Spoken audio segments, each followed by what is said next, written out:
In this chapter, we're going to discuss agency. An agency really came into existence as businesses grew because, when we started conducting businesses, they were small and the owner delegated every daily activity of that business. But as that's grown, we delegate our decision making as business owners to employees, maybe to agents, maybe to independent contractors. And if that person does something wrong in the course of that delegation, that third party who's harmed may want to sue. So courts have to determine who is liable. So this is really a question of liability, and liability is going to depend on the type of delegation we have, and if this person is an agent, an independent contractor, an employee, it's going to change who would be liable for those decisions and those wrongs. So agency is a legal relationship where one party, the agent, transacts business for and under control of the second, who is the principal. They contract business with a third party. So the third party is the person with whom the agent deals with for the principal. They can be disclosed. The agent can be disclosed as working for someone else, or the agent can be undisclosed. So this third party cannot even know about the existence of a principal.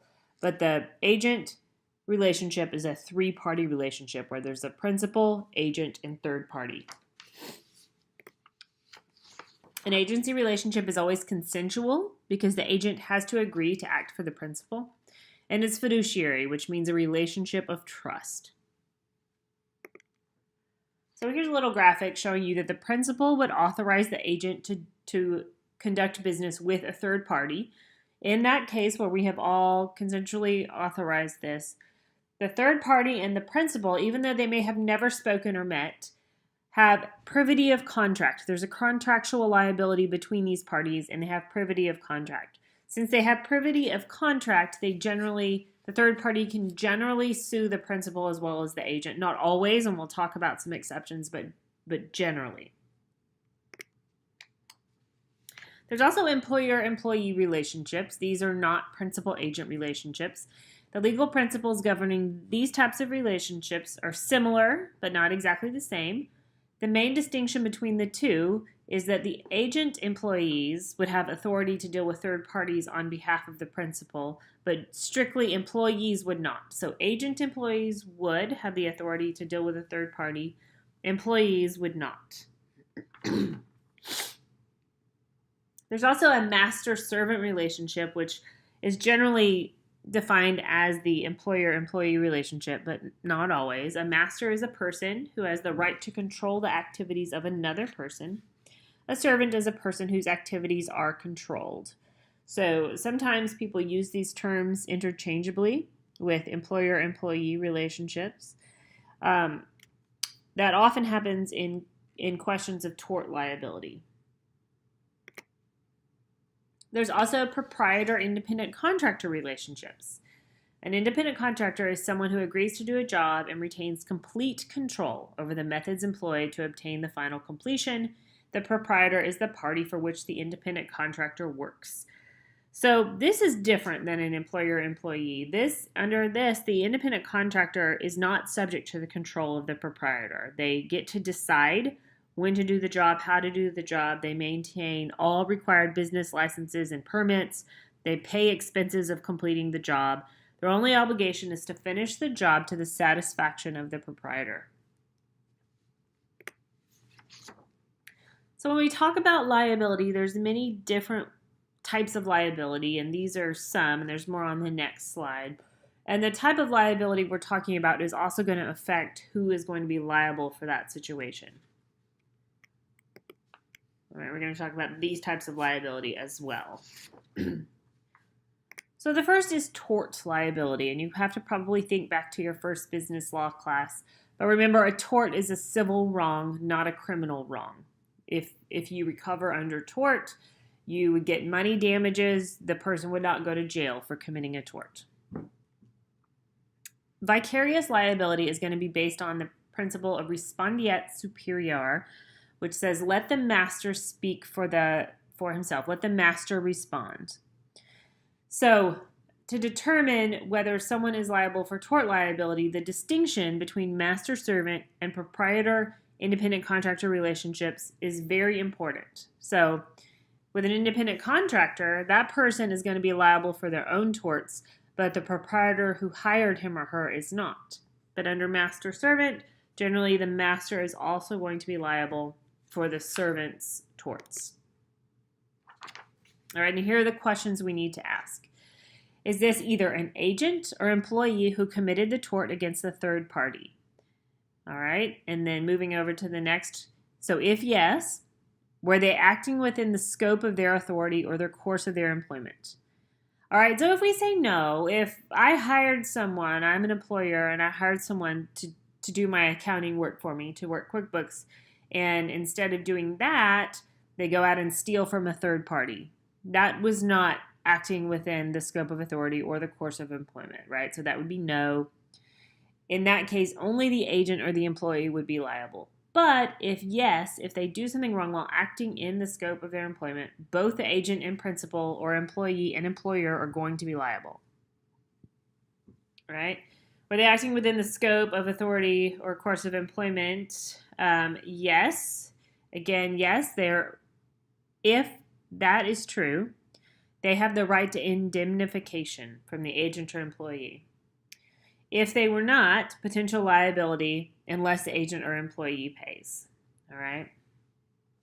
So if I am acting with the scope of my employment and I commit a tort, my employer will have to answer for that tort, or the principal will have to answer for that tort. But they can request a refund from me of the amount they have to pay. All right, the doctrine of respondeat superior in a tort case, these two questions have to be answered. So first, is the alleged tortfeasor a servant? And two, was the servant's action within the course of employment? So if both yes, right, we look through that little graphic, we know that the principal or the master will be liable. To establish the existence of a master-servant relationship, the court must decide whether the alleged tortfeasor is a servant or an independent contractor. We generally look to the control test to decide the answer to that question. So the control test has 5 questions, which you can read. I'm not going to read them to you. But these are easy questions to answer. And if the answer is the person who's hired for most of these questions, then that person who is hired is probably an independent contractor. All right, and if they are an independent contractor, remember the person who hired them generally is not liable for their torts. Okay, here are some other questions for the control test, the rest of the questions that are a little harder to answer, but still important in determining the relationship. So, what job skills are required? How much freedom? Does the hired person operate their own business? What was the understanding that existed between the parties, and what was the nature of the written agreement for the job if there was one? So these, if I have hired someone to do something that takes a lot of skill, the person can come and go as he or she pleases, the person has their own business, and I did not portend to hire that person as an employee. I decided to hire that person as an independent contractor. That is going to point to an independent contractor. If instead that person is not highly skilled, I tell that person, show up at 8, leave at 5. I tell that person they can take a lunch. That person does not have their own distinct business. They only work for me. Then that looks more like an employment relationship. The scope of employment is also important. It involves the range of activities for which the servant is engaged. So the court would ask the following questions. Was this action committed by the employee authorized by the employer? So remember, we care about scope of employment because if the action was within the scope of employment, then the master or the principal is probably liable. If it was not within the scope of employment, only the employee, the servant, or the agent is going to be liable. So again, the court needs to determine that. And to determine that, the court asks 6 questions. So first, was the action committed by the employee authorized by the employer? If the employer authorized it, it looks like it's within the scope of employment. 2, where did the action take place? 3, were the employer's interest and goals promoted by the action? 4, did the employer supply the instrument used in the action? 5, was this action performed by other employees on a regular basis? 6, if the action involved force, was the use of force expected by the employee as part of the job?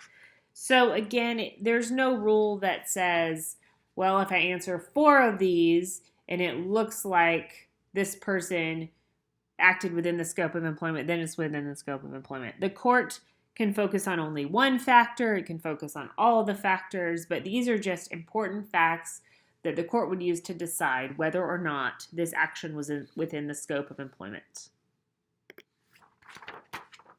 In some jurisdictions, if an employer is negligent in checking an employee's qualifications or background, and that person who they hire is incompetent, dangerous, or aggressive, the employer may be held liable if an innocent third party is injured by the actions of the incompetent, dangerous, or aggressive employee, even if they were not acting within the scope of employment.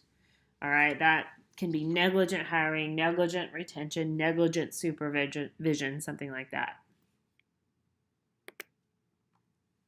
An employer may also be subject to liability if the employer hires an independent contractor to perform a job that the law has not permitted the employer to delegate.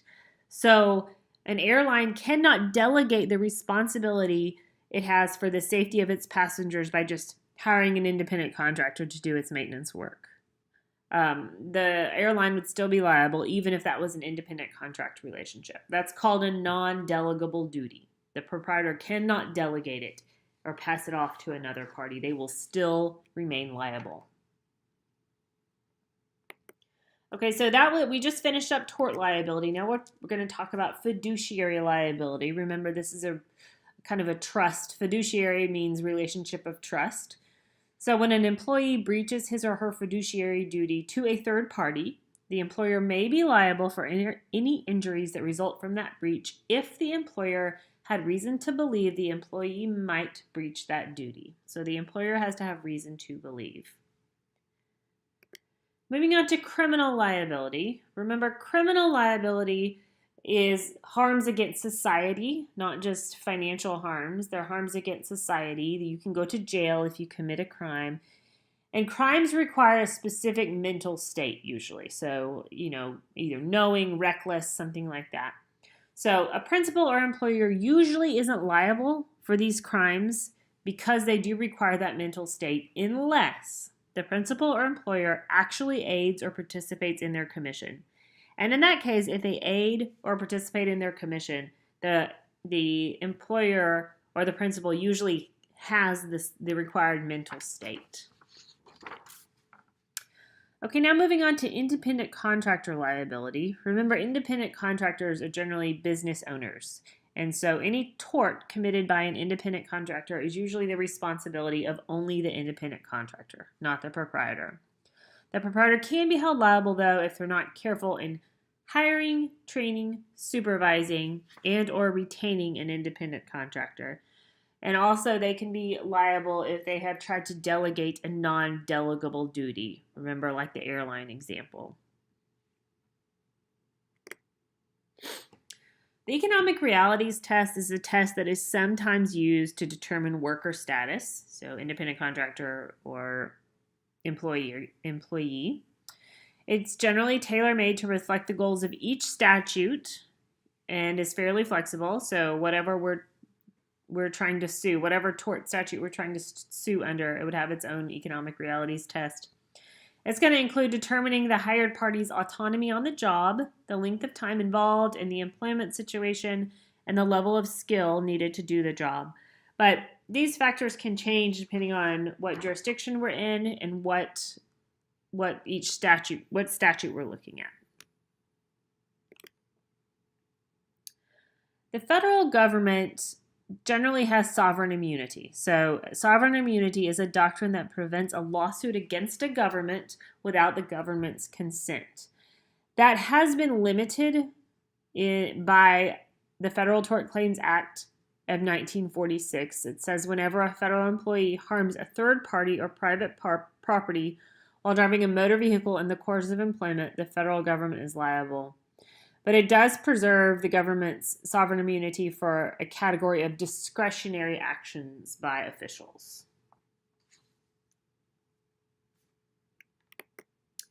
Now we're moving on to more investigation of agency, so types of principals and agents, and all the details relating the agency relationship. So first is a disclosed principal. This is one whose identity is known by third parties dealing with the principal's agent. So remember, agency is a three-party relationship. There's the principal, the agent, and the third party. And as said, sometimes the third party dealing with the agent knows of the existence of the principal. Sometimes they do not. If they know of the existence of a principal, it's a disclosed principal. If they do not know of the existence of the principal, it's an undisclosed principal. So there, an agent does not reveal the existence of an agency relationship, but appears to act on his or her own behalf rather than for another. So the person dealing with this agent thinks they're just they think there's just a two-party relationship, not a three-party relationship. There can also be a partially disclosed principal, and that exists when the agent, in dealing with third parties, reveals the existence of an agency relationship but does not identify the principal. Sometimes realtors work this way. So when you're negotiating the sale of your home and the person who wants to buy your home is represented by a real estate agent, usually they don't tell you the identity of the person who wants to buy your home until you're signing the contract. You know there's somebody out there. You know you're not going to sell it to the agent, but you don't know the identity of the home buyer, who would be the principal. There is a general agent, which is a person given broad authority to act on behalf of the principal in conducting the bulk of the principal's business activity on a daily basis. So they aren't limited in the types of decisions they can make generally, as long as they're within the scope of their agency relationship. So they conduct general business on a daily basis. There's also a special agent. This person is authorized to only conduct a particular transaction or a series of related transactions for the principal. So they're not allowed to conduct their daily activities, but just they're hired to do this one thing, negotiate this one contract, something like that. There is a factor, which is a special agent who's employed to sell merchandise consigned for that purpose. There's a del credere agent, which is a factor who guarantees the credit of a third party to a principal and guarantees the solvency of the purchaser and performance of the contract. So the factor is going to have possession of the goods and sell them for and on behalf of the principal. And in the event of default, the del credere agent is liable to the principal. So if that third party can't perform, this del credere agent has to perform. The principal is going to be liable for all contracts that a general or special agent may enter into with third parties so long as the agent is acting within the authority conferred by the principal. All right? So they have broad authority to bind the principal. To create an agency, well, first, agents perform only acts that have been authorized to perform by the principal. So that's all they're allowed to do. They can't enter into contracts they were not allowed to enter into under the agency relationship. Unauthorized actions don't bind the principal unless those actions can be reasonably assumed by a third party to be within the scope of the agent's authority.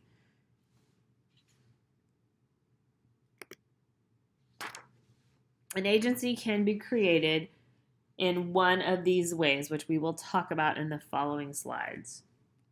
So first, agency by express appointment.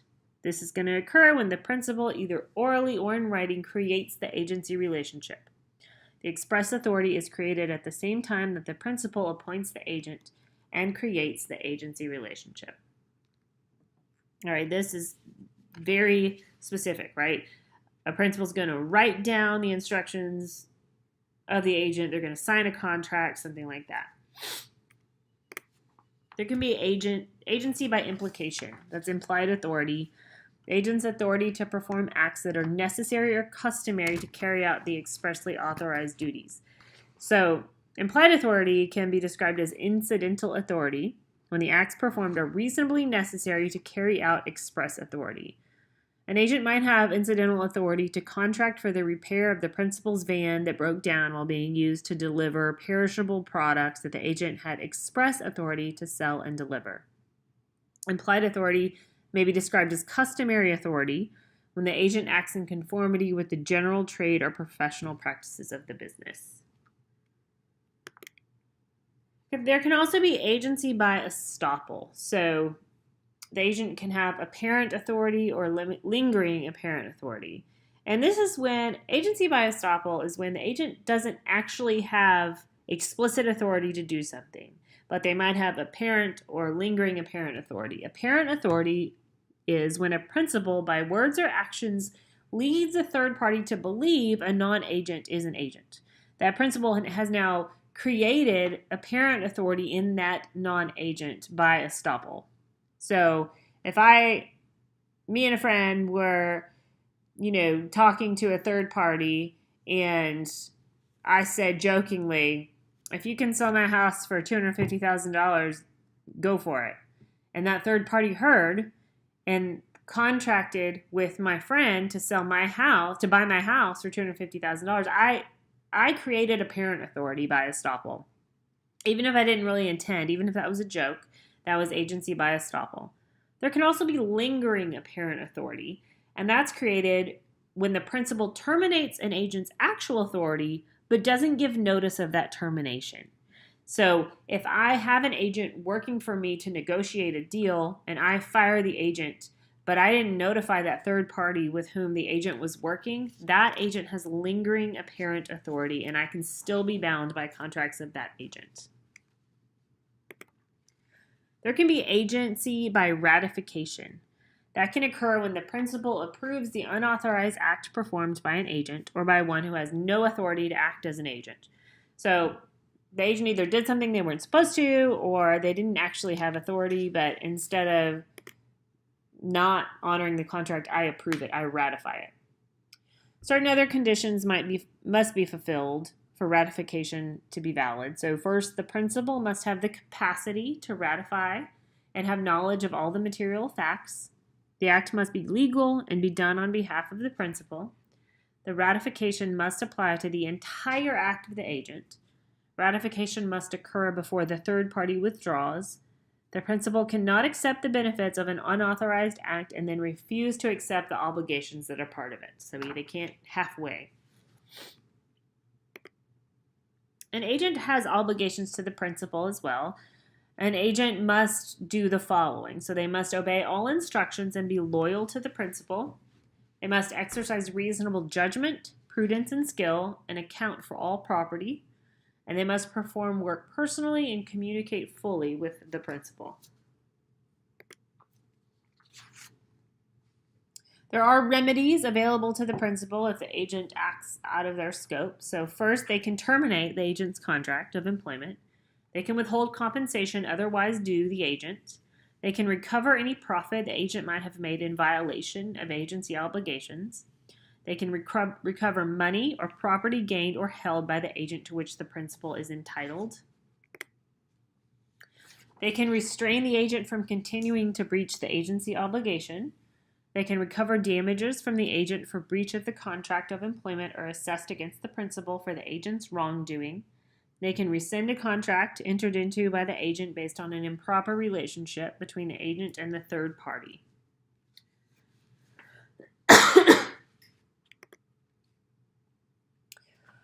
There are obligations between a principal and agent, and they can be actual, written in the contract, or they can be implied. So even if the agreement doesn't explicitly state these obligations to the agent, the principal still has to oblige by these things. So first, the principal must compensate the agent, reimburse the agent, indemnify the agent. That means when the agent is harmed in the scope of his or her employment, the principal must basically refund that. So if the agent fronts his or her own money in furtherance of the deal, the principal must refund the agent.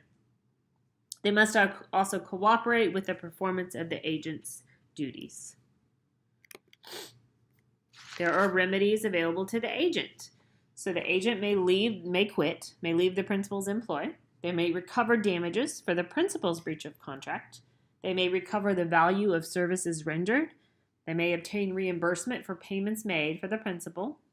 And they may secure indemnity for personal liability sustained while performing an authorized act for the principal. Agency terminates generally when the agency has fulfilled its purpose. The agreement is done, the contract is signed, agency is terminated. So, first, fulfillment of the purpose or mutual agreement. So, if the purpose for which the agency is created is achieved, the agency is terminated. But also, the second bullet point, even if not, the parties to an agency relationship may agree to terminate at any time. And that's referred to as a mutual agreement. There also might be revocation or renunciation.